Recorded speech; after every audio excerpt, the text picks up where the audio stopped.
आत्मा से तृप्त लोग। दोस्तों, कभी आपने अपने आप को सेटिस्फाइड जाना है, संतुष्ट जाना है? कभी आपको ये लगा कि अब मेरी आत्मा तृप्त हो गई? कभी नहीं लगा होगा। बस मिलता जाए मिलता जाए। बस स्टैंड पर बैठा मैं गृहनगर जाने वाली बस का इंतजार कर रहा था। अभी बस स्टैंड पर बस लगी नहीं थी। मैं बैठा हुआ एक किताब पढ़ रहा था।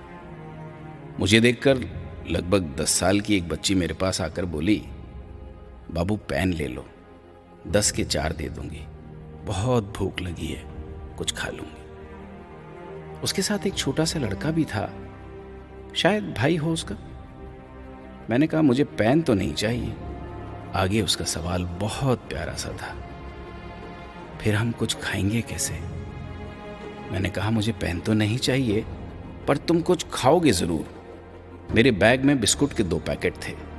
मैंने बैग से निकाल एक एक पैकेट दोनों को पकड़ा दिया। पर मेरी हैरानी की कोई हद न रही जब उसने एक पैकेट वापस करते हुए कहा, बाबूजी, एक ही काफी है, हम बांट लेंगे।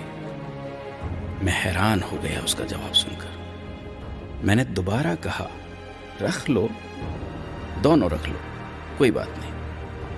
मेरी आत्मा को झंझोड़ दिया उस बच्ची के जवाब ने। उसने कहा, तो फिर आप क्या खाओगे?